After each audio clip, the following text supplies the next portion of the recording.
Hello, good morning. My name is Joseph Atta, Church of Christ, and you are welcome to my page, Mining for the Truth. Of course, mining for the truth refers to digging to discover the undiluted doctrines of Christ. And the purpose, one, is to share the truth, John 17:17, John 8:32, John 14 verse 6. Two, to share the word, John 1 verse 1 and Genesis 1 verse 1. Of course, we are continuing to the last part of the teachings, and the topic is do not love the world, 1 John 2 verse 15 and 16. The theme is be careful how you walk as wise, not a fool. Ephesians 5 verse 15 to 17. I began with 4 biblical characters. I said that I was going to teach 4 biblical characters who walked foolishly and they had their transcendent consequences. I began with Absalom, blinded by arrogance. Then secondary, King Solomon, sin and its consequences. Of course, I broke down, teachings were two. Initially, I began with overview of sin, and then later continued with the consequences of sin. Then the third character was Samson, blinded by pride.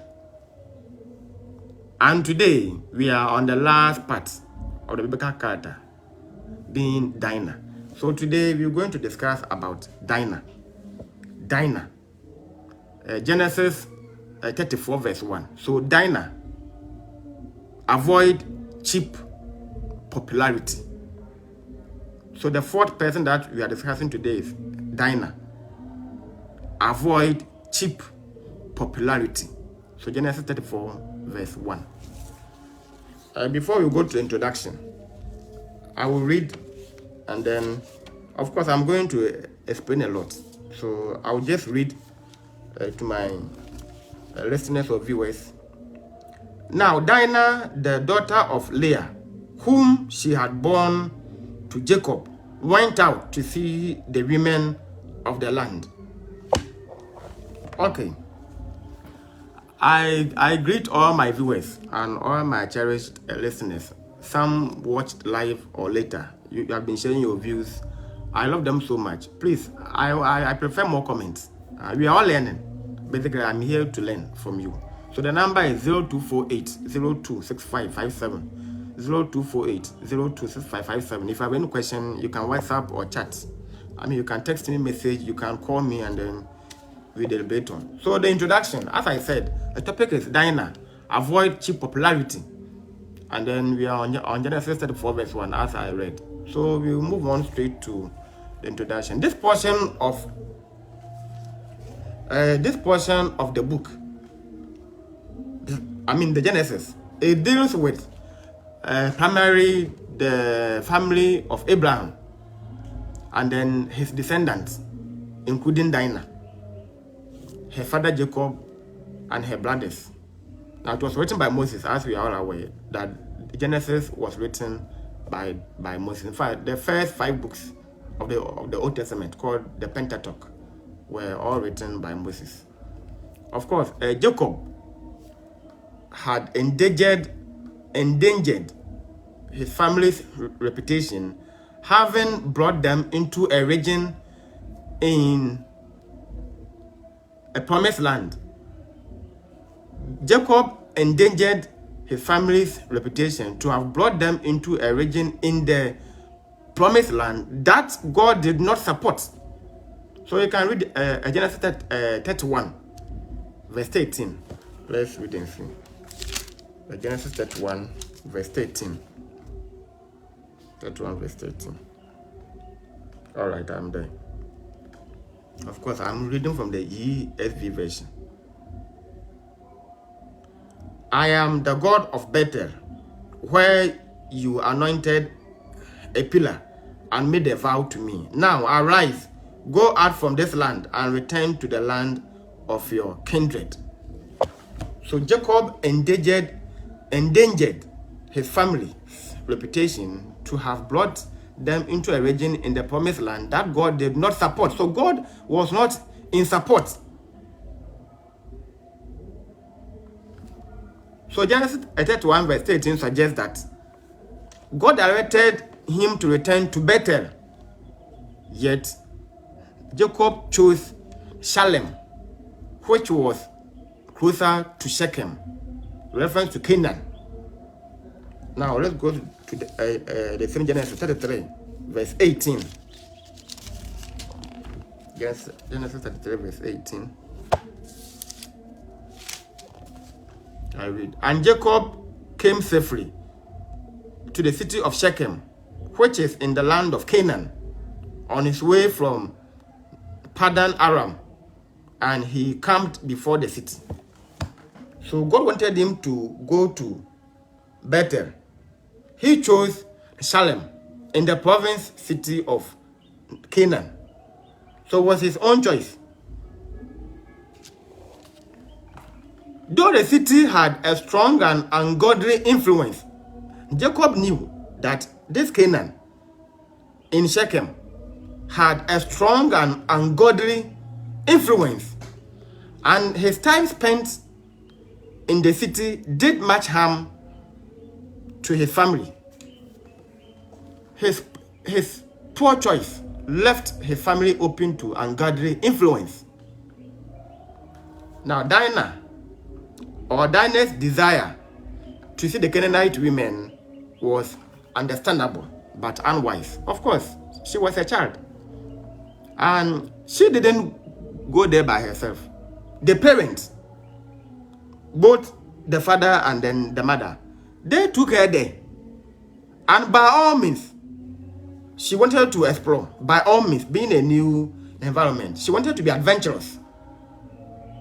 There was nothing wrong with that, but her choice was unwise. Why? Because she was supposed to bring them to repentance than to submit to them. She chose to go and then visit the women of the land. She was supposed to have introduced Christ to them, or she was supposed to have introduced to them her character, that she belongs to a Christian family. To allow unsupervised socialization in an immoral community suggests the failure and irresponsibility of the parents. So Jacob and Leah were completely irresponsible.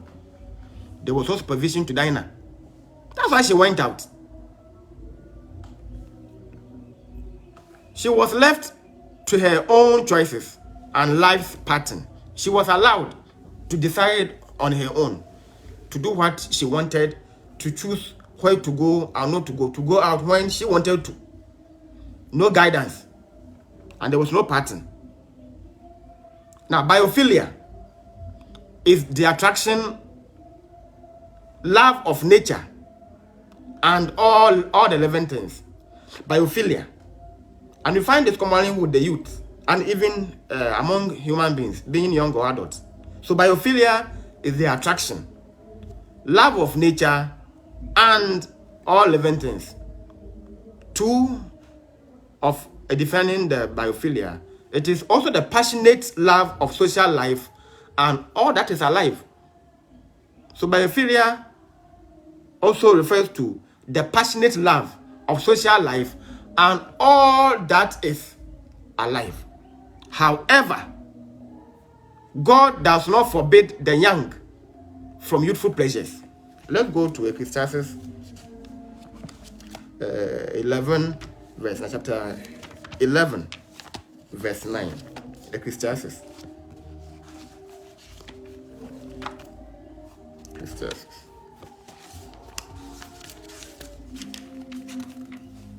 Ecclesiastes 9 verse 11.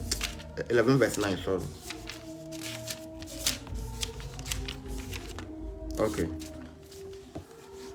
Rejoice, O young man, in your youth, and let your heart cheer you in the days of your youth. Walk in the ways of your heart and the sight of your eyes. But know that for all these things, God will bring you into judgment. Now let's go to Job. Chapter 1, verse 4, verse 5, verse 13, and verse 18. Job. we are proving that God does not forbid any youthful lust. God, I said last, God does not forbid you from youthful pleasures. Job chapter 1 verse 4, verse 5, verse 18 and verse 18. So 1 verse 4. His sons used to go and hold a feast in the house of each one on his day, and they would send and invite their three sisters to eat and drink with them. Now, verse 5. And when the days of the feast had run their course, Job would send and consecrate them, and he would rise early in the morning and offer burnt offerings according to the number of them all. For Job said, it may be that my children have sinned and cursed God in their hearts. Thus Job did continually. Verse 13. Now there was a day when his sons and daughters were eating and drinking wine in their oldest brother's house. Verse 18. While he was yet speaking, there came another and said, your sons and daughters were eating and drinking wine in the oldest brother's house. Here we are proving that God does not forbid you from enjoying yourself. All what I've read from Ecclesiastes to Job 1 verse 4, 5, 13 and 18 depicts that they were celebrating, they were at a feast, and they were enjoying themselves. God does not forbid it. So don't get me wrong. I am not saying, and I'm not preventing you from enjoying your youth. But remember, in Ecclesiastes 11 verse 9, that whatever you do, your choices will be judged by God. So this is what you have to know. Now, moreover, choices have transcendent consequences from this celebration, which could be death. Now we are on the same Job 1 verse 19. And behold, a great wind came across the wilderness and struck the four corners of the house, and it fell upon the young people, and they are dead, and I alone have escaped to tell you. Now, Job's children were enjoying, as I recently read. They were together enjoying. From all the passages, we heard that they were enjoying, but the roof fell on them, and they all died. Choices have transcendent consequences. God judges at the end, whether rightly, wrongly, or chosen by ignorance. God will judge. Ecclesiastes 11 verse 9. His purpose is to judge. So be careful and be responsible. Once you choose, then you have to bear the consequences. Now, we move on to a second point of the introduction. Now, there's a saying that when you go to Rome, do what the Romans do. Now, Dinah and her parents have settled in a new environment. So the phrase, do what the Romans do when in Rome, is foolishness. Yes. Now, Romans 2, verse 24. There's no sense in this saying that when you go to Rome, do what the Romans do. I'm using the same Romans to correct it. So Romans 2, verse 24. Romans 2, verse 24. Yes, I'm there. Reading from the 21st century New King James Version. For as it is written, the name of God is blasphemed among the Gentiles because of you. Do what the Romans do when you go to Rome is gross foolishness. A Christian who fails to defend his or her faith before the ungodly is a disappointment to God and a coward. Every Christian who fails to defend his or her faith among unbelievers is a coward and a disappointment to God. Now let's go to Revelation. Revelation 21 verse 8. So Revelation 21 verse 8.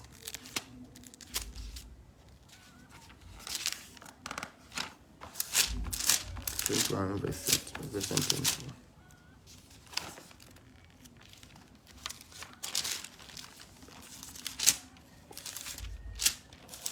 Okay, I'm there.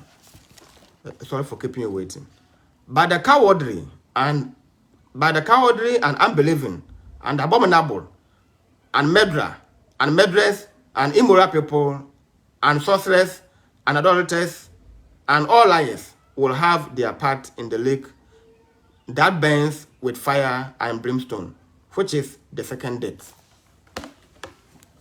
Do what the Romans do when you go to Rome. It's foolishness. In Romans 2 verse 24, God's name is blasphemed among the Gentiles because of you. And I'm saying that a Christian who fails to defend his or her faith before the ungodly is a disappointment to God and a coward.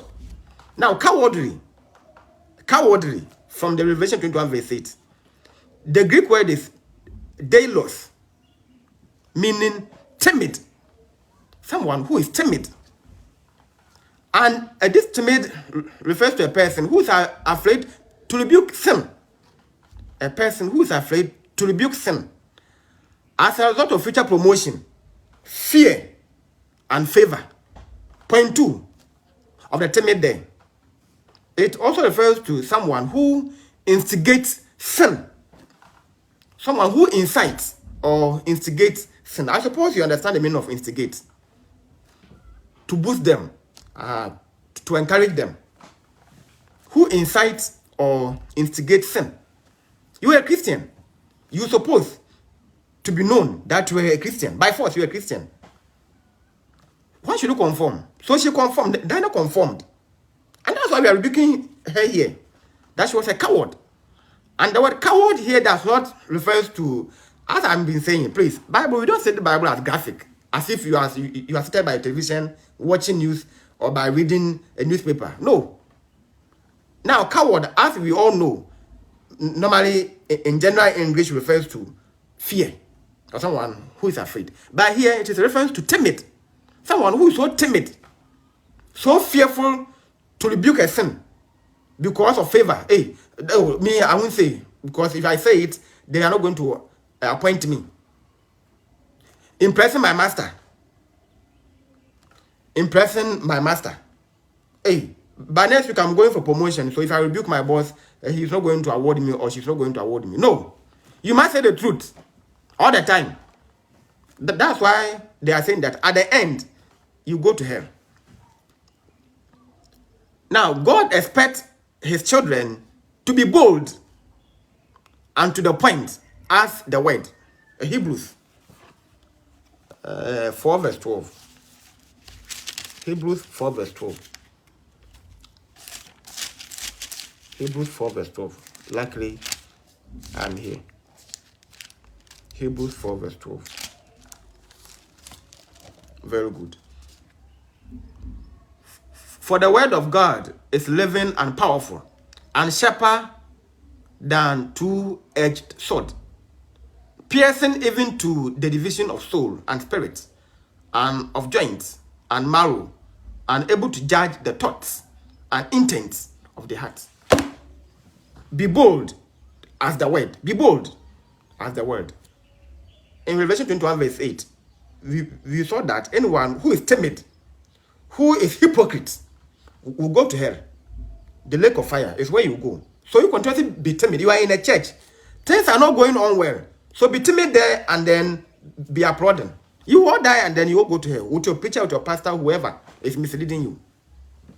You see, those first, and you don't like us because as you see me, I'm transparent and I'm justice. If you don't do the right thing, I fire you.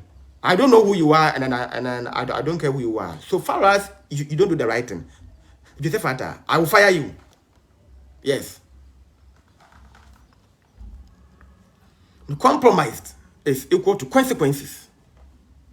We saw this in Samson's era. I mean, when I was teaching on Samson, Compromise is equal to consequences.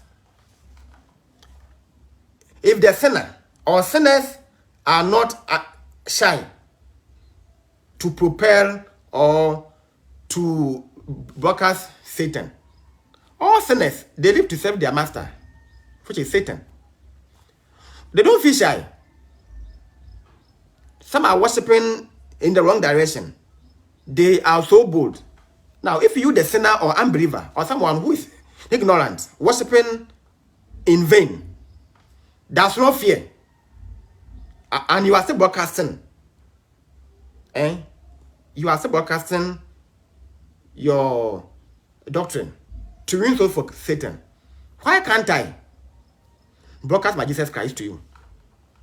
So why should I fear someone who is a sinner? Or why should I fail to identify myself before the ungodly? For example, I don't drink. I don't drink any alcohol. My highest drink is malted Guinness. Even that one, in fact, I don't like to drink. So even for the soft drinks, unless a program, then they share. But does not occur to me to go and buy. They are all mixed with some kind of they are all carbonated drinks. So I don't like them. I prefer the local drinks, the smoothies and others. But here I'm saying that I don't drink. So even if I go for a conference and all are drinking a Guinness, a Club, and others, I take Coke, Fanta, malt, or anything which is soft. And no one on this earth, or no one in this life, can challenge me or to come and then question me that, why have you refused to drink what you are drinking? I mean, who are you? And then what do you mean by that? Who are you to question me what I take in? I mean, the body is mine. I control my body. As such, God, I control my body. So I decide what to take in and what not to take in. By so doing, you are trying to portray that you are a Christian. So don't feel shy to be known that you are a Christian. You must never feel shy to be known as a Christian. We are still trying to introduce Dinah. Now, let's go to the last point, and then you try to define the cheap popularity, and then we will start the main teachings. We are still on the introduction. Now, point 3 of the introduction.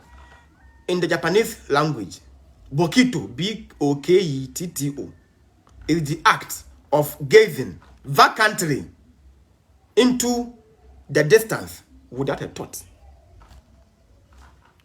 In the Japanese language, Bokito is the act of gazing vacantly into the distance without a thought. So Dinah did not think. She didn't think twice before she made the move to see the Canaanite women. And an old Chinese proverb also says, you will not cry until you see the coffin. So I'm speaking to you from Asian, precisely Japan and then China. You will not cry until you see the coffin. So those of you who are so stubborn to be glued to sinful lifestyles, you have chosen not to listen to your parents, anybody. I am saying that you will not cry until you see the coffin. And I suppose you understand what I'm saying. Now, most people will not know anything beyond what they see with their 2 eyes. And not everything can be seen by the naked eye. Dinah was a fool and thus made a stupid choice and act on ignorance.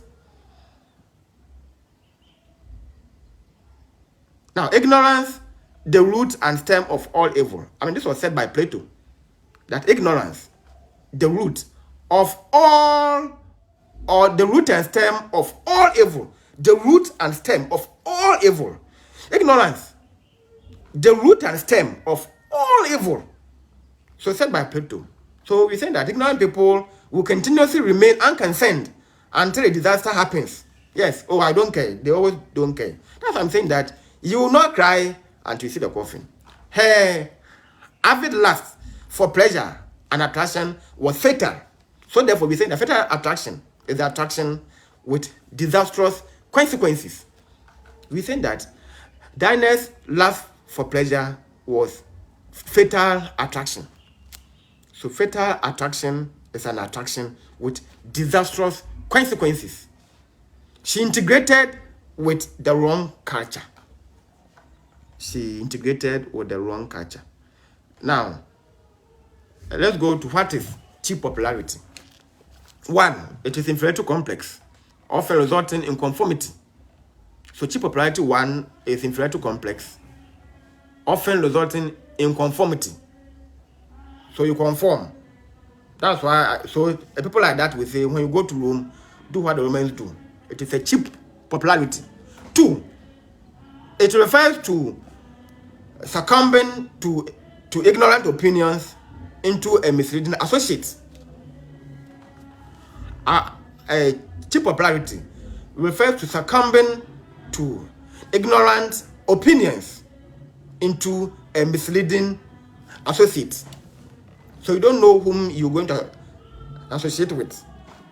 Now the last one, it is a risk involvement. Proverbs 14 verse 12, 16 verse 25. It is saying that there's a way which seems right, but the end is death, or you can say destruction. So cheap popularity is a risk involvement. So this socialization becomes risky. Now let's see the synopsis and the purpose of the studies. 1, to know a gist description of Dinah. So brief, because after the rape, we didn't hear much of her. Then 2, to know the characteristics of Dinah. Point 3, to know why she went out. Why did she go out? Then point 4, to know how to overcome her attitude. So we are on A. Who was Dinah? She was the 7th child of Jacob and Leah. Genesis 30 verse 21. Then Genesis 46 verse 15. So Genesis 30 verse 21, Genesis 46 verse 15 is saying that she was the 7th child of Jacob and Leah. Her name, Dinah, in Hebrew, is called Dinah.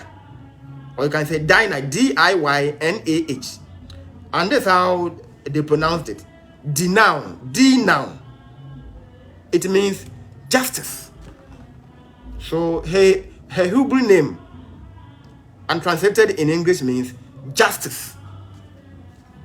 So this is the gist about Dinah. And this is all I know about Dinah. Now let's go to point B. Her features. What were her features, or what are the features of Dinah? Her characteristics. 1, she was indisciplined. Dinah was indisciplined. Naturally indisciplined.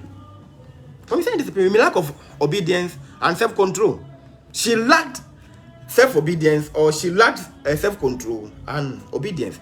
She did not obey her parent. And also, we can't blame the parent entirely. Even though we are saying that Jacob had endangered them, sending them to pagan land. But I am sure that maybe she was advised. No parent will send their ward to their village or any different environment minus warning. I am sure she was warned. I'm sure common sense should suggest that at least she was warned that we are traveling. I'm not sure Jacob just picked them and then no. I'm sure he told them where they were going, or even when they arrived, at least they would have. I'm sure they questioned her. So number 1, we think that she was indisciplined, lack of obedience and self-control. 2, she was reveler. And when we say revel, a revel means uncontrolled merrymaking, celebrating noisily, often indulging in drinking, sexual activities, engaging in uproarious. When we say uproarious, we mean uncontrollably noisy. People who have been so disturbing. So engaging in festivities. For example, Christmas is near. So people will be accumulating, different kind of food, and others, they won't celebrate Christmas. So festivities. It also refers to dancing, drinking, and singing at a party or public, especially in a noisy way. So birthday celebration is an example. Popping up champagne, it means you are a reveler. So a revel, I will repeat, means uncontrolled merry making, non-stop enjoyment. So celebrating in a noisy way, often indulging in drinking, sexual activities, engaging in festivities.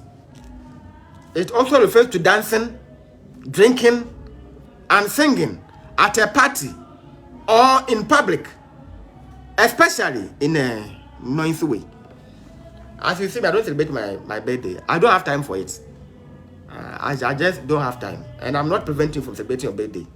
But when we began, somewhere, we saw that two occurred in the Bible, and it all ended in bloodshed. It all ended in bloodshed. And so because of that, that's why I don't celebrate my birthday. I just don't have time for entertainment. That's all. I have my own way of entertaining myself. Now, point 2. She was the lover of the world. So 1 John 2, verse 15 to 16.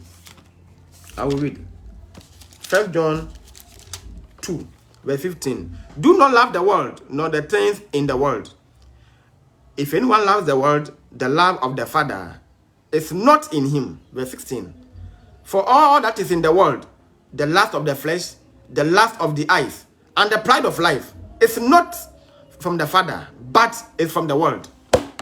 She was the lover of the world. Point 4. She was recalcitrant. Recalcitrant. Stubbornly resistant to authority.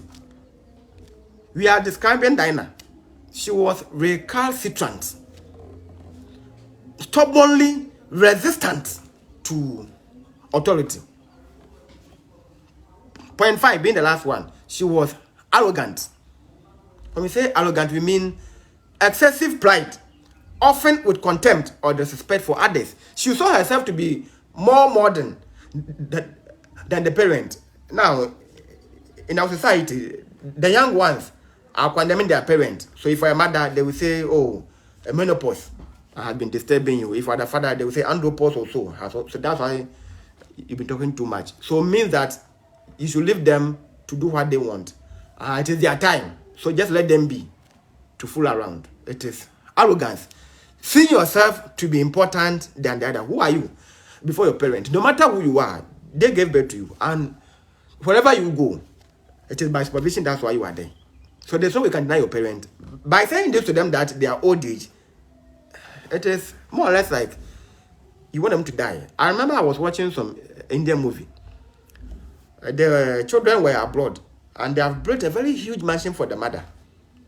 So the mother called the son that she wanted to go and then visit them on one occasion. And you know what the son told the mother? That, Mom, life in the city here is more expensive. You are old. So if you come and then, supposing that you die here, it will cost me millions of dollars. See what he told the mother. And based on this, the mother committed suicide in the movie. And she wrote the same statement as the son told her on the phone. She wrote the same thing. Even though she had money and everything, but she lacked socializing with the family. Or that she just wanted to go and then have to spend some time with the grandchildren. Number one, the son said that a life in city is expensive. Number two, when she goes and die there, burial for funeral services there will attract huge amounts of money. So based on this, she was hurt. Okay, she was hurt. Therefore, she committed suicide and then she died. So be careful how you speak to your parents. Be careful. Your words that you tell them, you too will pass. Your time will also pass. It is today that you are seeing them to be old. That's why you are also aging. You are also growing and aging. With time. I mean, so sooner. Time will take you out, whether you want it or not. No one can live young forever and ever. Your parents were once young. Their parents are dead and gone. So also they are aging. So also you will age. And your time will also pass. And your children are also going to say the same word to you. That is where you will enjoy, whether it is sweet or not. So Dinah was arrogant.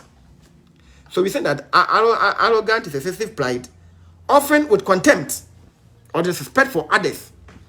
To see yourself to be more important than the other. So if they are your parent and they are advising you, you're going to assume because they are old. They are old. And it's wrong. They know that you know. So humble yourselves to your parents. Now, C part. Why she went out. Why did Dinah go out? Why did Dinah go out? Or why she went out? 1, to see. To see. Now, let me read that again. Genesis 34. 34 verse 1. Now Dinah, the daughter of Leah, whom she had born to Jacob, went out to see the women of the land. Some versions will say daughters of the land. So 1, to see. When we say to see, we mean the last of the eyes. So 1 John 2 verse 15. 1 John 2 verse 16b. To see. And the Hebrew word for see is ra. R-A-A-H. Meaning see or gaze. To see or gaze. Now, to gaze means to stare intently or earnestly. To see or to gaze means to stare intently. Intent. You stare with intent, with intentions, or earnestly. So Dinah desired to be conscious of what was around her, using her eyes. So 1, to see. 2, to observe. That's why she went out. That's how we said the Bible. Not as a graphic on newspaper. To observe. And to observe here means the lust of the flesh. We are still on 1 John 2 verse 16a. The lust of the flesh. Now to observe means to watch carefully. Watch carefully the way something happens. To watch carefully the way something happens. Or is done in order to learn more about it. To observe. So we say observation is learning. Of course, you can observe what someone is doing, and you can also do the same thing. So to observe means to watch carefully the way something happens or is done in order to learn about it. Now, point 3, to imitate. To imitate. And this reference to the pride of life. We are still on the same 1 John 2 verse 16. To imitate the pride of life. Now, to imitate means what? It means to behave in a similar way to someone or something else. To copy the behavior of someone. Imitation. To behave in a similar way to someone or something else. To copy the behavior of someone. So, she went out to see, to observe, to imitate the daughters of the land. On A, how they dressed. So I said 1, to see. 2, to observe. Then 3, to imitate the women of the land. On 1 or A. So 3A, how they dressed and what was fashionable among them. How they dressed and what was fashionable among. When we say fashionable, we mean something which is trendy, modern, and influenced by the most recent. Something which is so current. So to learn how they dressed and what was fashionable among them. B, how they danced. She went out to see, to observe, to imitate how they dressed. B, how they danced. C, to identify herself and get acquainted. So to socialize. To identify her, I'm also a young teenager. I'm also beautiful. So. That's why she went. So she went with a purpose. To identify herself and get acquainted. Then D, to learn their ways. That's imitating to practice. Yeah, she was young. So her parents' era had them passed. So they should let her be. So how they dressed, how they danced, to get herself known, then to learn their ways. That's why she went out. Now D, how to overcome a Daniel's character or attitude. 1, we are on Ephesians 6, verse 1 to 3. Honor and obey your parents. That's all. Honor and obey your parents. 2, lack of socialization. Let's go to Exodus 23, verse 2. I'm sure. 23, verse 2. Let's see what is there. You shall not fall in with the many to do evil, nor shall you bear witness in a lawsuit, siding with the many, so as to pervert justice. So the first is, you shall not fall in with many to do evil. Do what the Romans do when in Rome is foolishness, corrected by even Exodus 23, verse 2. And the same thing is found in Romans 2, verse 24. That do what the Romans do. Dinah prefer to do so. And very soon we will see the end. Now, 2 John 10. 2 John 10. Why there's a need for a lack of socialization. If anyone comes to you and does not bring this teaching, do not receive him into your house and do not give him a greeting. We are saying that, for example, I'm a Christian. So if you come to me with a false doctrine, I will not receive you. Neither will I succumb to your opinions. I mean, your worldly opinion that when you are in Rome, do what the Romans do. If you want to come to me, you come to me while you have been doing the right thing. I'm a Christian. I do not mingle with the world. There's no way I'm going to make friends from the world. It is impossible.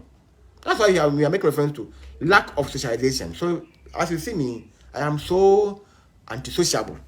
I choose my friends, not my friends choose me. I don't have any friend. I choose whom to come closer to me or to get closer to me. Because if you want to work with me, then we must all hold the same doctrines. Or we must all be following God. And not that I follow God and you are following Satan. No. Now, point 3. If you want to overcome her behavior, point 3, not loving the world. So 1 John 2, verse 15, 16. Now, point 4, walking with the wise, not fools. So Proverbs 13, verse 20. Proverbs 13, verse 20. If you want to overcome her attitude, walk with the wise, not fools. Proverbs 13, verse 20.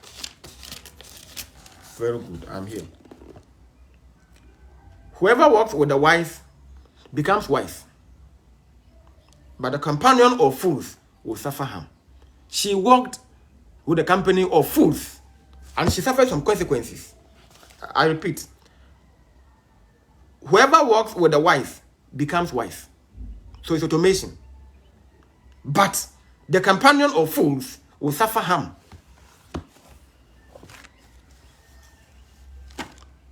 We are still on Daniel's character, how to overcome. Not mocking at sin as the fools do. Do not mock at sin.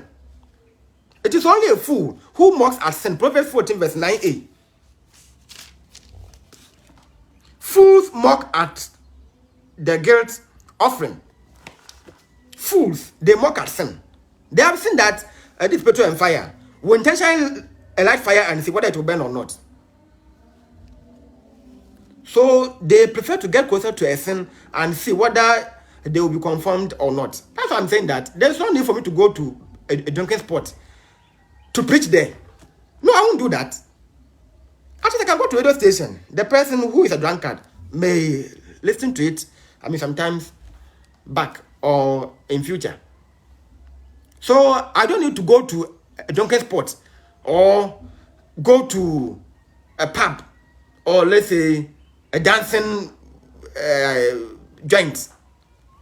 Even they are there dancing. So the noise is so loud that they won't even hear what they will see you as a mad person or someone who is mad. Yes. At least I'm on Facebook and then I'm doing my teachings. If you have time and you are interested, you can come and then watch. It's a way of sharing the word of God. I need not to go and mingle with any sinner to preach them. My duty is to do door-to-door evangelism, to visit house to house. That one is there. But I will not go to a drinking spot and then be preaching there. No, I won't do it. Fools mock at sin. Either you win them or they win you. Now, point 6. Abstain from fleshly lusts. Abstain. So abstinence. 1 Peter 2 verse 11.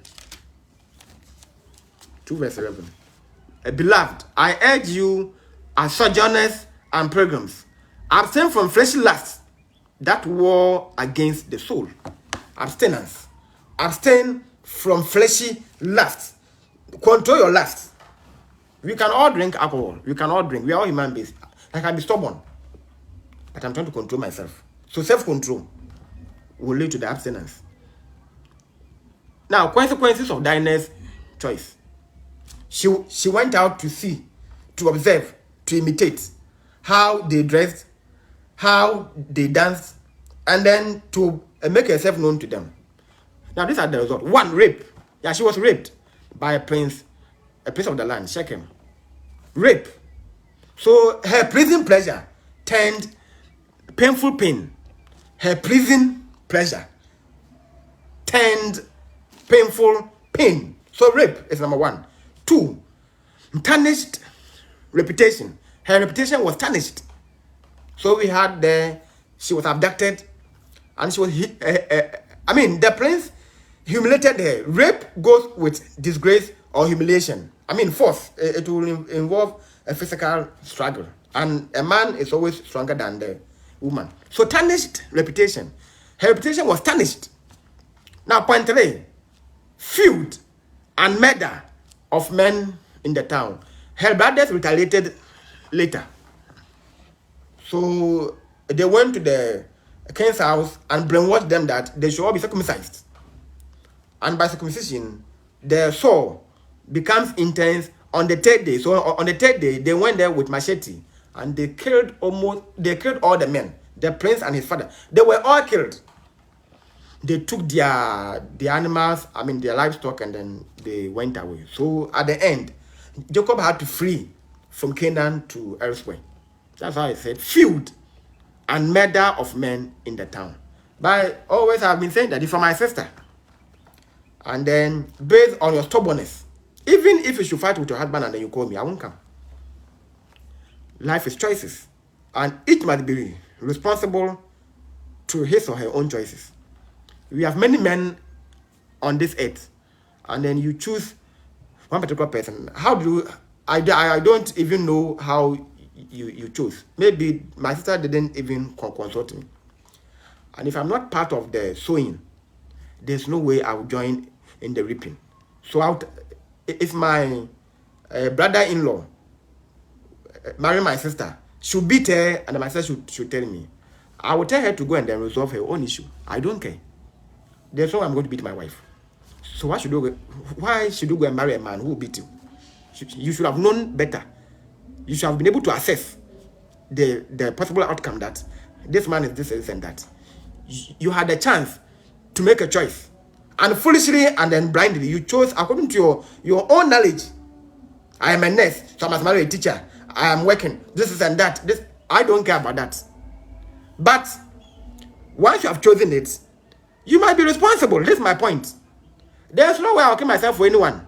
And I can even classify this fighting as an exercise. When you put to me, I will say that, you guys were exercising. Yes, the fight, even though maybe there you have some bruises, I'll consider it as a mere exercise, because I didn't send you to your marriage. Maybe you made your own choice. If you had consulted me, I would have offered advice which could have prevented this incident. So if you chose in your own way, my friend, don't come and tell me. Yes, you'll be wasting my time. And of course, I don't waste my time on unnecessary things. There's someone going to beat my wife. So why should your man beat you? Yes. All right. So there's a warning to all girls and even boys whom have been so adventurous. They want to see and visualize almost everything. Be careful how you walk as wife. Not a fool. Redeeming the time because the days are evil. Therefore, do not be foolish. But understand what the will of the Lord is. The will of the Lord is not that Dinah should have gone to visit the women on the land. They were ungodly. And a Christian must not mingle with the world. The conclusion. Family is the first address of a person. 2 Corinthians 3 verse 2. Family is the first address of a person. People love the way I paraphrase my quotations so much. I don't know why. Now 2 Corinthians 3 verse 2. I read. You are our letter written in our hearts, known and read by all men. Family is the first address of a person. Who are you? Your way of behavior is when people know that, oh, indeed, this person is a Christian. Family is the first address of a person. The way you speak, at times, even our language, should suggest that you are a German, you are this, you are from Ghana, you are from Kenya. Family is the first address of a person. At times, even your name alone should tell people where you are from. But Dinah failed to do so. She failed to portray Christ, or she failed to portray godliness where she went. Point 2, we must carefully avoid all occasions of sin and approaches to it. Avoid sin and don't go near. That's why I said a fool mocks at sin. Fear sin and flee from it. Don't go near it to experiment. The pursuit of worldly pleasure and pride of life mislead most young men and women into many snares. Traps. That the pursuit of worldly pleasure and pride of life mislead most young men and women into traps, as you saw with Dinah. Now, point 3. We should not be surprised when we stand out against the culture as a result of following the commands of Scripture. This one was said by a woman called Abrams Elizabeth. She is saying that we should not be surprised when we stand out against the culture as a result of following the commands of Scripture. Therefore, it is necessary to avoid relations that become a culture problem. It is necessary to avoid relationships that become future problem. It is necessary to avoid relationships that becomes a cultural problem. If my culture and your culture are opposite, I won't even come near you because it will be in conflict. Yeah, definitely will result in conflict. Now, point 4. The goal of every Christian is to live a righteous, sober, and godly life. 2 Timothy 2 verse 11 and 12. 2 Timothy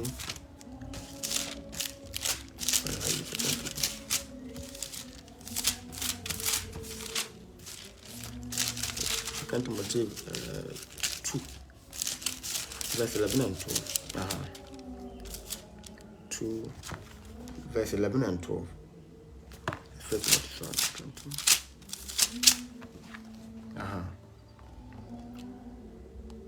This is a faithful saying, for if we died with him, he will also live. He will also deny us. Verse 11, 2 verse 11 of 2 Timothy, I'm sorry. This is a faithful saying, for if we died with him, we will also live with him. Verse 12, if we suffer, we will also reign with him. If we deny him, he will also deny us. The goal of every Christian is to live righteous, sober, and godly life. Don't deny Christ. when you go to Rome, I mean, what is a pagan people there? Point 5. Christians must be seen as the salt of the earth and light of the world. Matthew 5, verse 13 and 14. So Christians are seen as the salt of the earth and then the light. Matthew 5,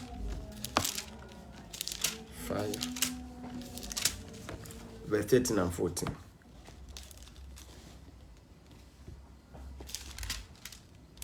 Okay, I'm there. You are the salt of the earth, but if the salt has lost its flavor, how will it be salted?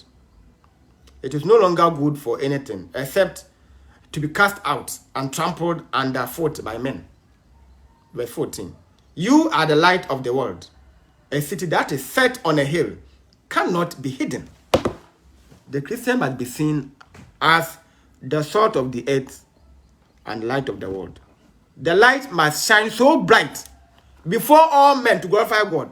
So the purpose of you shining and being a salt to season some people's lifestyle is to glorify God. Period.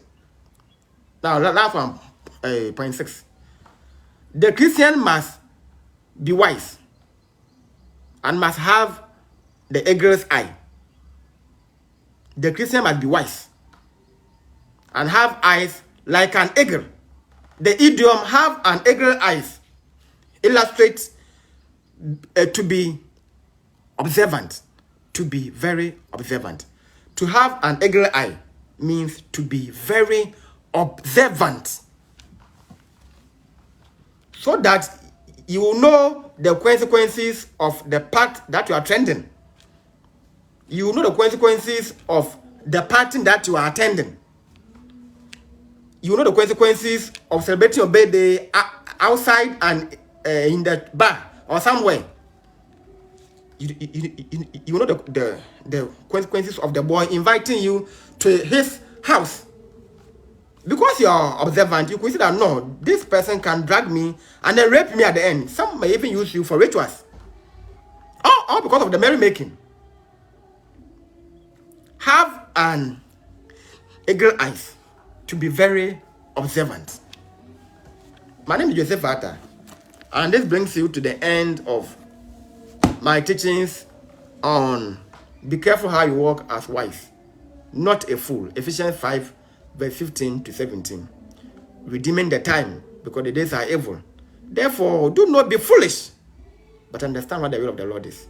So my name is Joseph Atta, and I've discussed 4 biblical characters who walked disorderly and had their transcendent consequences. 2 men, 3 men, and then 1 woman. They all had disastrous consequences, from Samson, Solomon, Absalom, and Dinah. So thank you so much for your time. I'll come to you tomorrow, God's willing.